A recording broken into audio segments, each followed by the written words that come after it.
Hey guys, so this will be the updated tutorial for update 9.2 of Blade and Sorcery. This will be an overall tutorial on how to make a weapon.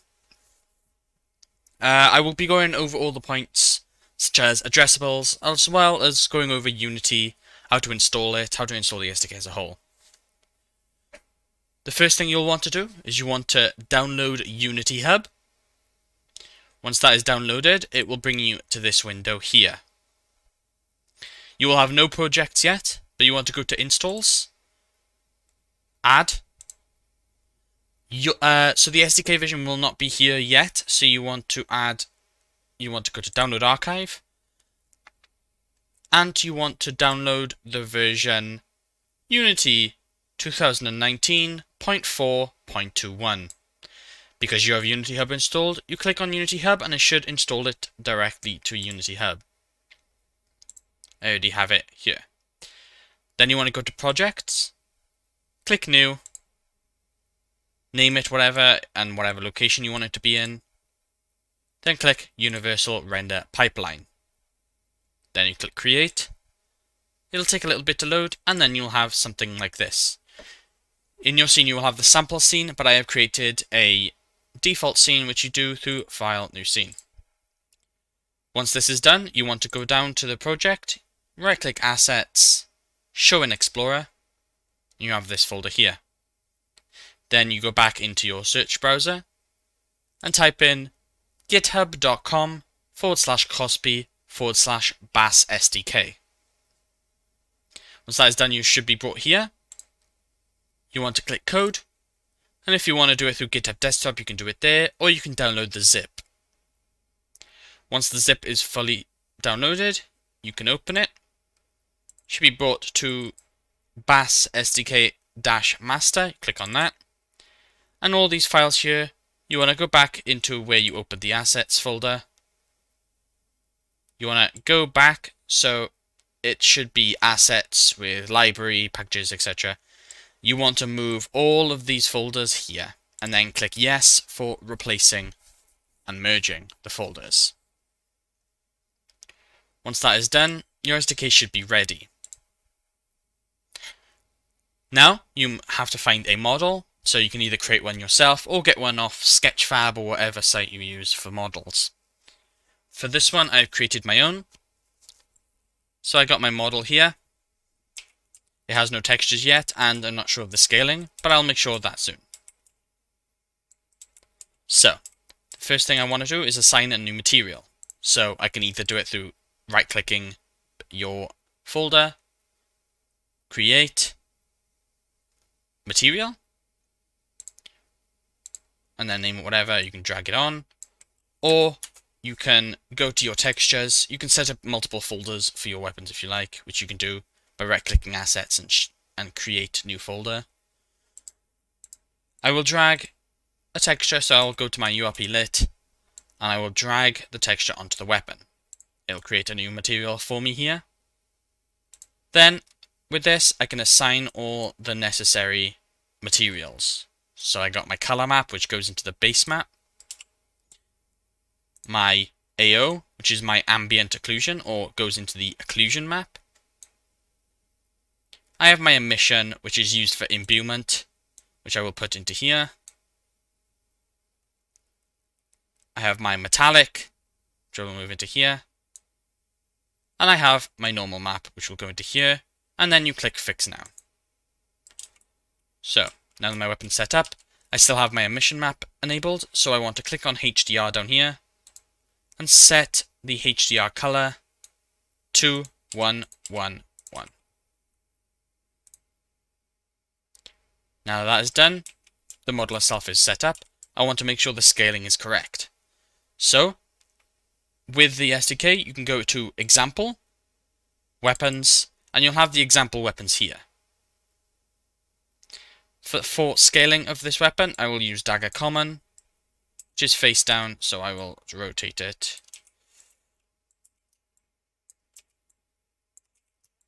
And as you can see, the scaling isn't the best.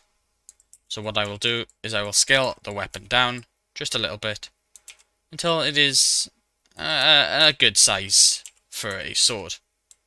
So maybe make it bigger, and there we go. Now you can use a side-by-side analysis with the dagger, as it will be pretty similar to how the sword will be set up.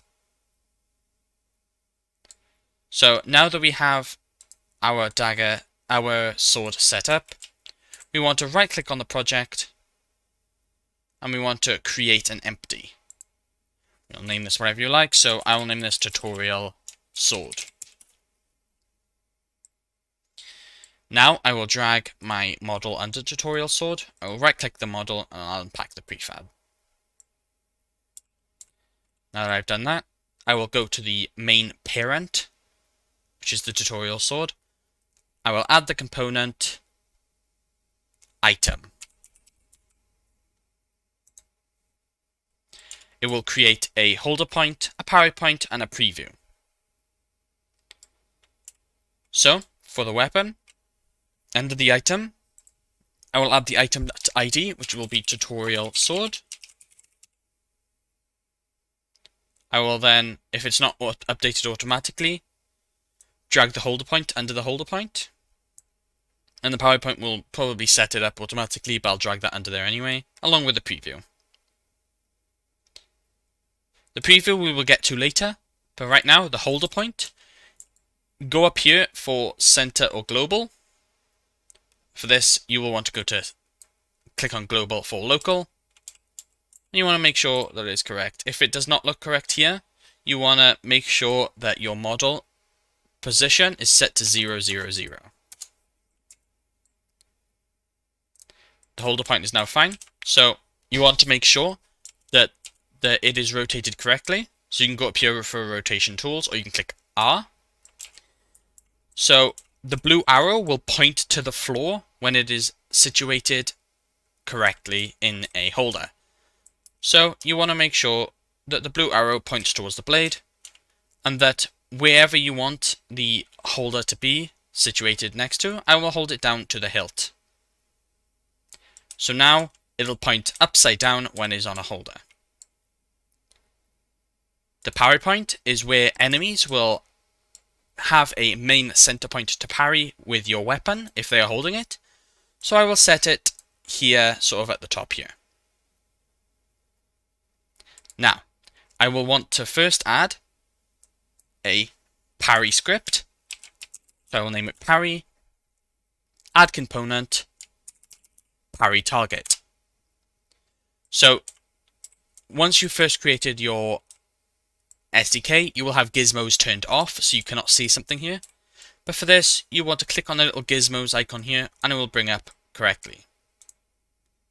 I will just remove the icon.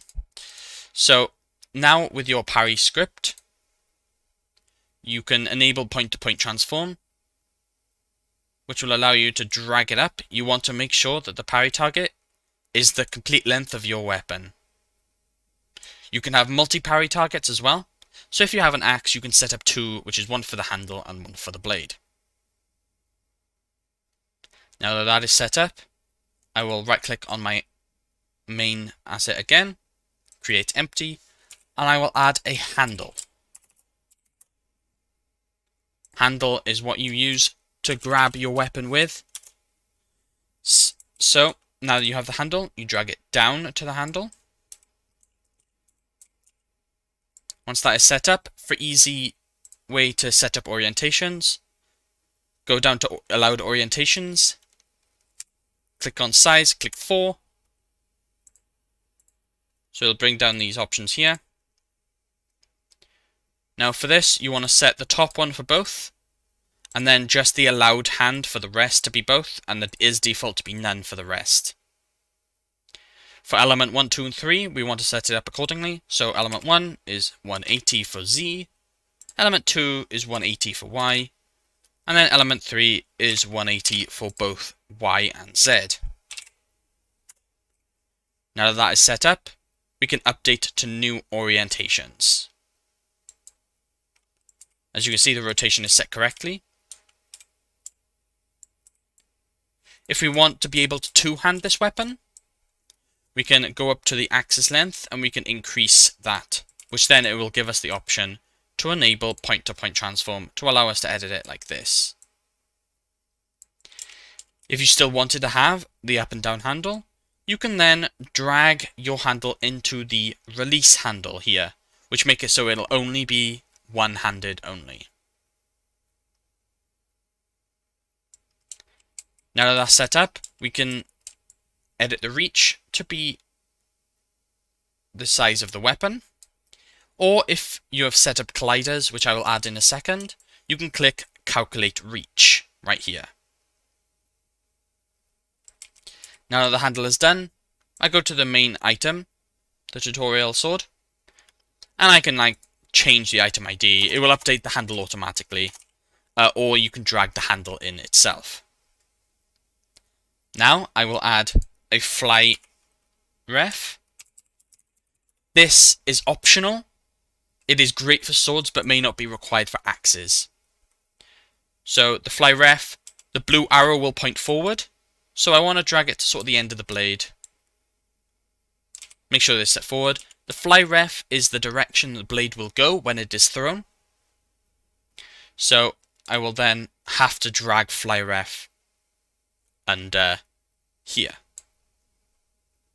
Finally then, I want to add an empty add whoosh. The direction of the whoosh does not matter, so long as you add it sort of on the blade somewhere. And then you add component whoosh. You don't need to edit any of these, but you can if you really want to. Now we get onto the colliders.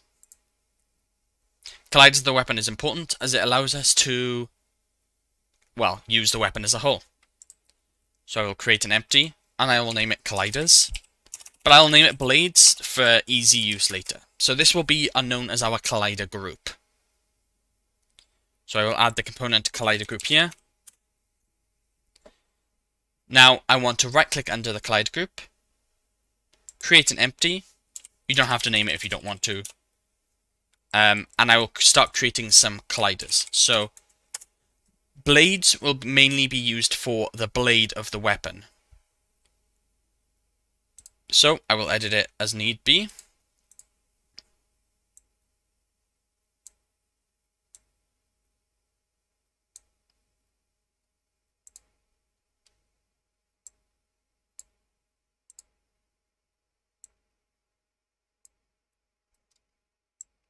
Make sure that the sizes are correct. You can also use capsule colliders or mesh colliders for the blade, but please take into consideration that mesh colliders will be less performance, though it is not very noticeable. But small mesh colliders can cause issue with items phasing through other items. So once I've set up the collider group properly on the blade, there we go. So now that the blade is set up,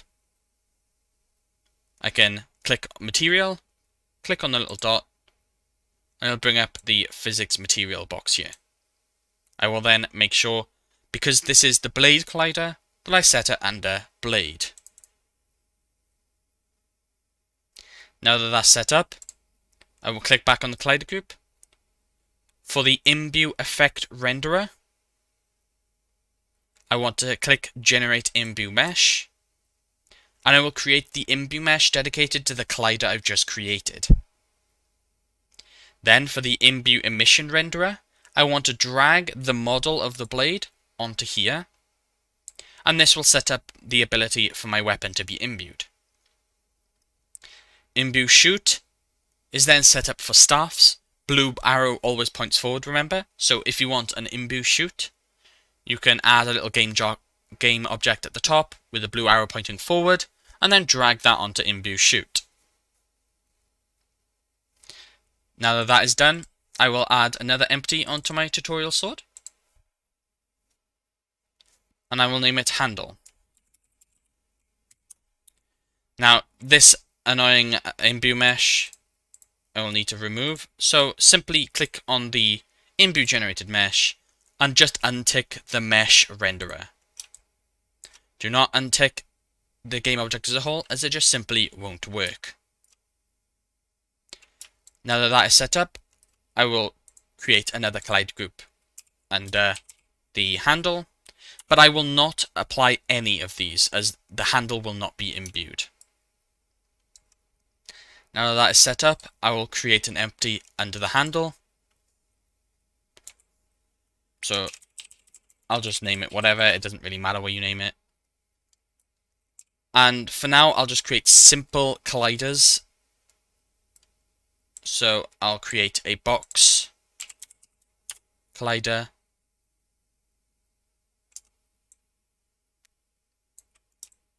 Remember that box colliders do not support negative scale values. However, you can scale the box itself instead of editing the sides here. But I'll just edit the side for simplicity. If I was going all out on this weapon, I would add multiple colliders onto the handle, which I will do now just to show what you can do. So I will create a box collider for the middle part of the guard.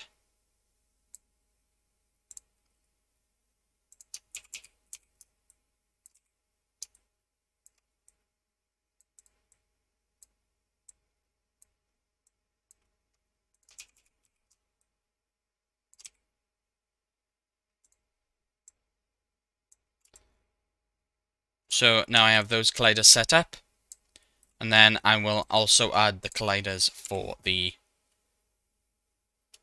handle itself.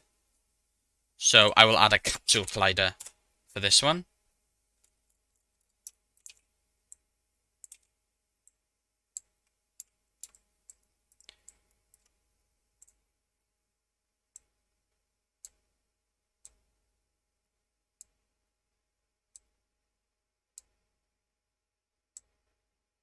And then, just because I am a little bit lazy, I'll create a box collider for the bottom part.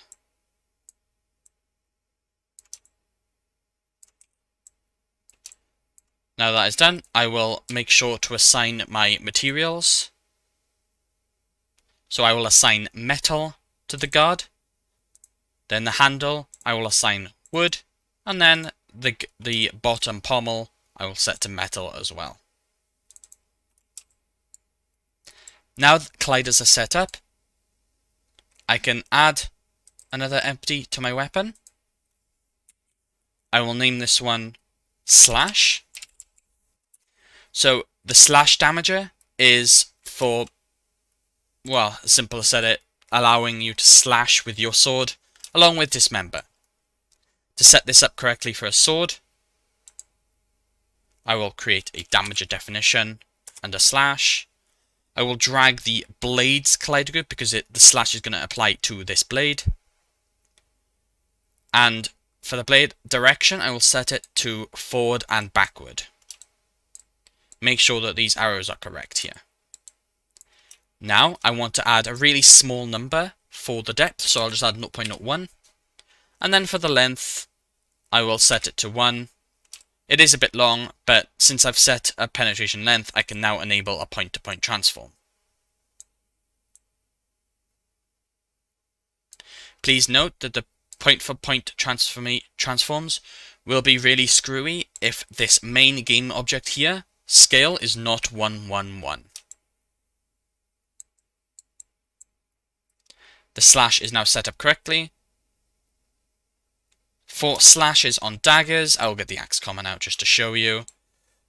Instead of it being a straight line down, it will instead be set to the side of the blade here, and the depth will be as far as you want the blade to be inside the enemy or the wall. For blunt weapons, you do not need a slash damager. Now the slash is created, I will add another empty, name it PS. We'll add component, another damager. Now I want to set the blades again to the collider group, but this time I want to set the direction to just forward. I will leave the penetration length to 0, and I will change the penetration depth to 1.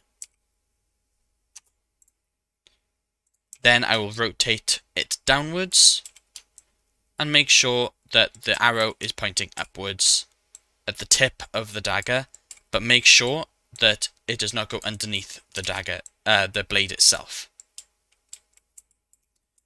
So there is no point-to-point transform for this, so I will just change the depth according to the blade. So now it will go this deep in the person once you stab them. And if you want to make it so the penetration is exited when on max depth, you can tick this icon here.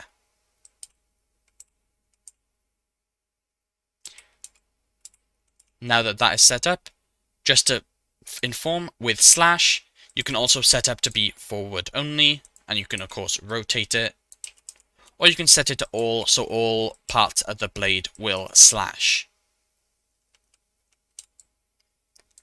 Now that's set up, I will set up another damager for blunt. So this time, I will drag the handle collider group onto the collider group. Now, if I were you, I would drag blunt down to the handle, as this way it will show how much damage it does in the book. So for blunt, you want everything to be, so you want this direction to be set to all, and you want the penetration length and depth to be 0. Now that that is set up, for weapons such as arrows, you might want to add a custom inertia tensor. So for that, you click on that, and it'll create a capsule collider, and you just drag it to the size of the weapon.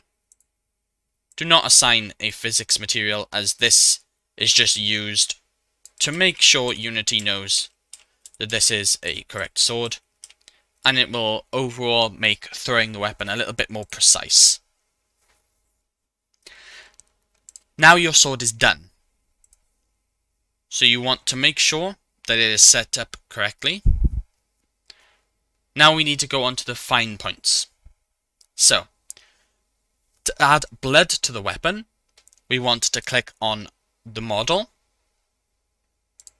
We want to add the component reveal, decal.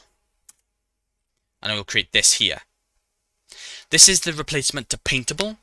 However, if you're using a shader that isn't universal render pipeline /lit or Thunder Road /lit, then reveal will not work. So it will allow you to add paintable then, which you just add the paintable script. If you are using an Autodesk shader, you will want to add 1 to the size of paintable, and you want to add the property name underscore main text.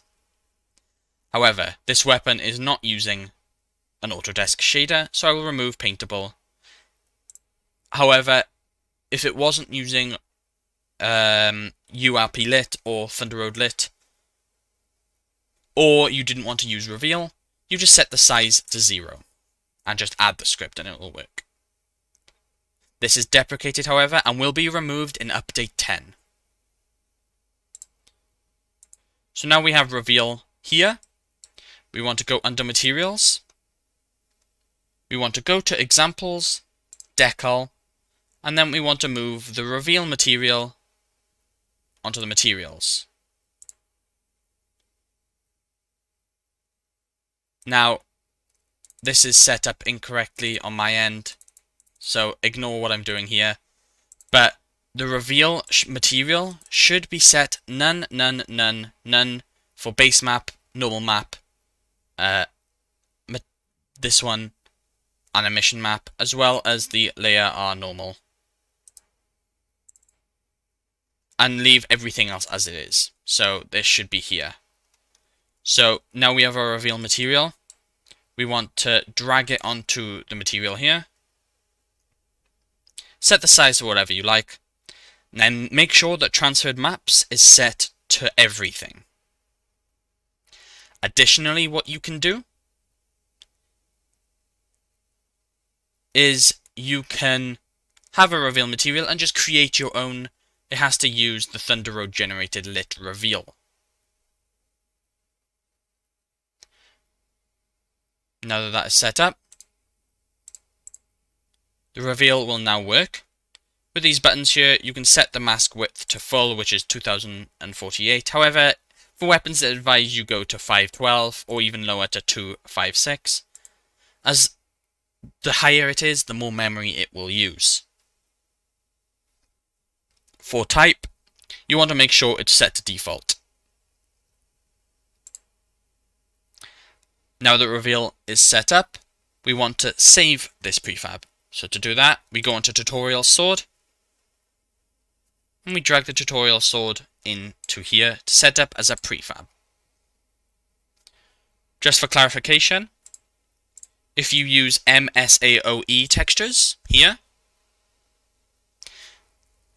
I will make a video on how to set up these materials or how to convert your materials to MSAOE. However, if you have these set up, instead of using Universal Pipeline Lit, you go to the shader, Thunder Road, Lit.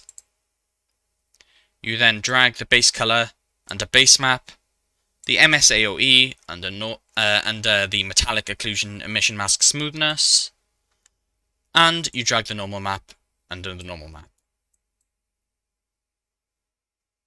Then for the emission map, you want to move over the MSAOE too. However, I think it will work if this is set to blank.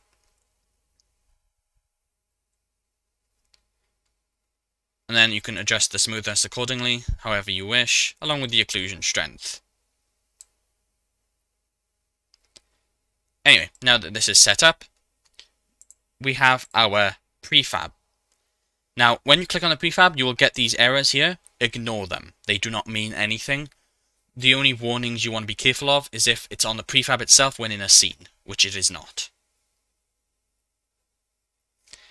Now, we want to click on the prefab, double click on the prefab, and it will set up our prefab scene. We want to click on the preview script that was created before, and we want to align it.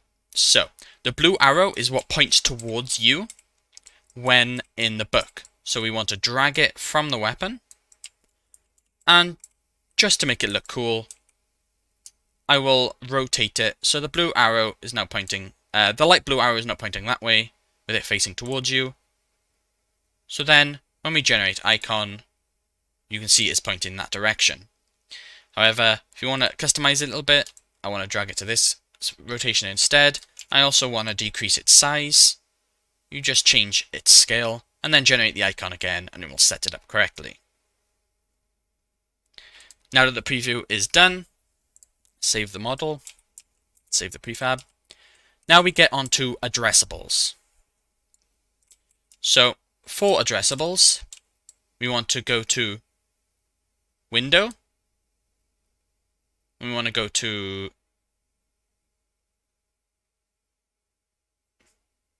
let's cut this out for a second.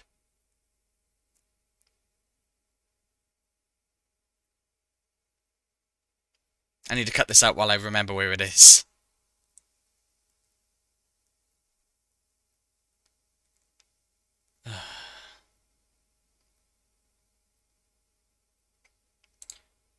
Now that our prefab is saved, we want to go to Window, and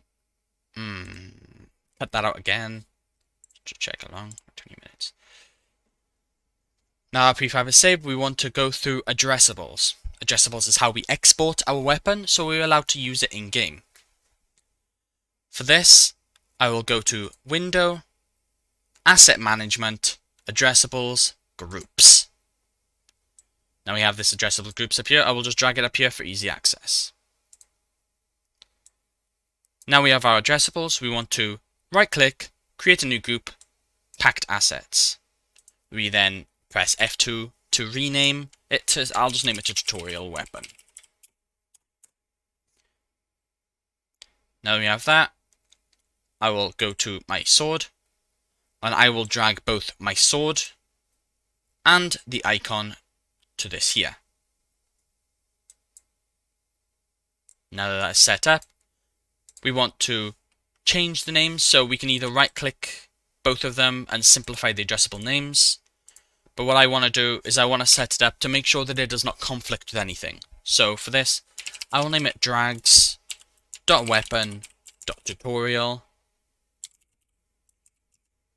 And then for the icon, I will name it the same thing, but with .icon at the end.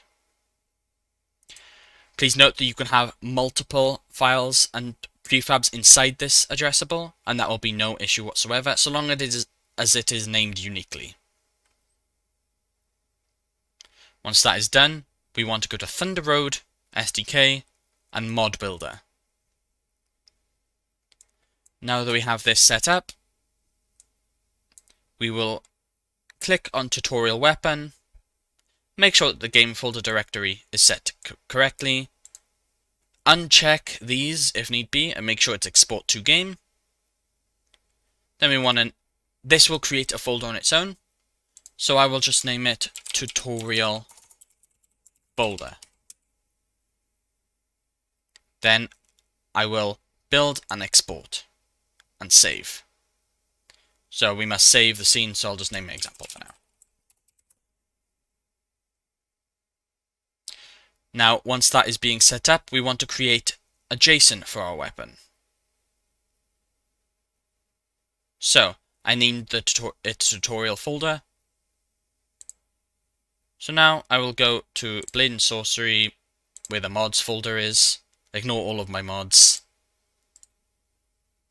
I will go under New folder, just in case it hasn't been created yet.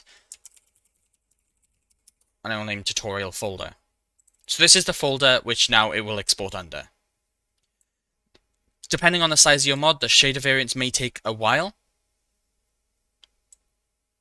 So meanwhile, what we can do is we can go to Streaming Assets, Default, Bass, Items, and we'll find a item that suits the weapon that you just created.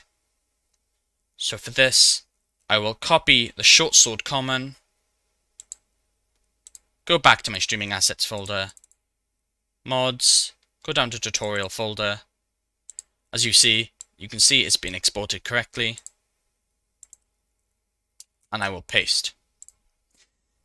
If the export has created a file called, for example, default.unity default shaders, delete everything here, go into your addressable groups and make sure that your addressable is set to default. I forgot to do that just now, but it works fine because there is no Unity default. Now that is done, I will go to the item. I will rename this to Tutorial Sword.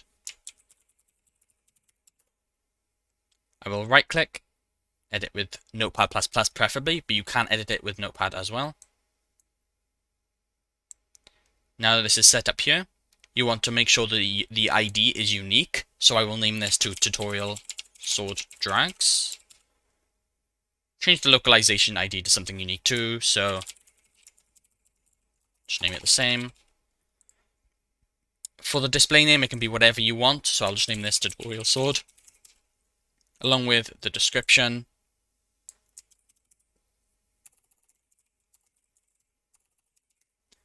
Then for the author, you either want to put your name or the author of the model that was made. The tier is important for a number of reasons, but the tier is mainly important for imbuement and damage. It's more for future references though. Then the category path, we want to make sure it's swords. You can check the wiki for other categories if you wish. Now we get to a point where we have to do the icon and the prefab address. So the icon address is this here. So it will be drags.weapon.tutorial.icon. And then the prefab address is the prefab itself. So I will name that to just without the icon. Medium. So the type here is weapon because it's a weapon. For slot, we want to set it to medium, which means it can be held on the back and on the waist. If you set this to small, it can only be set on the waist, and if you set it to large, it can only be set on the back. The mass and drag you can edit to your liking. And now we go to the bottom fields here. So if you go back into your scene, have a look at your tutorial sword. So the names of these prefabs are quite important. So for collider groups, this is only important for the collider groups that you want to imbue. So this is the reason why I've set this up as the name blades, because the transform name is set to blades. So if you set this collider group up as blade sword instead, then the transform name would have to be blade sword. Collider group ID is then set by the folder, which is here. So collider groups, and it's set through all of these. So set the collider group to what type of weapon you have. With the name, it is similar with the damages as well. So the PS is set to PS here, with the damager ID, which is set in its own folder as well. Same with the slash and the blunt. Now this has to be in a specific order of PS/blunt, otherwise it can cause issues. Interactables is the handle, so of course the transform name is the handle, so the name of the empty here, and then it's the same with whoosh. Now your weapon is set up correctly. You can now go in game and find your weapon, and if your weapon is not working, you can go to How to Fix Mods, which is a category in our Discord. Thanks for watching the tutorial, and I hope your weapon making is successful. See you later.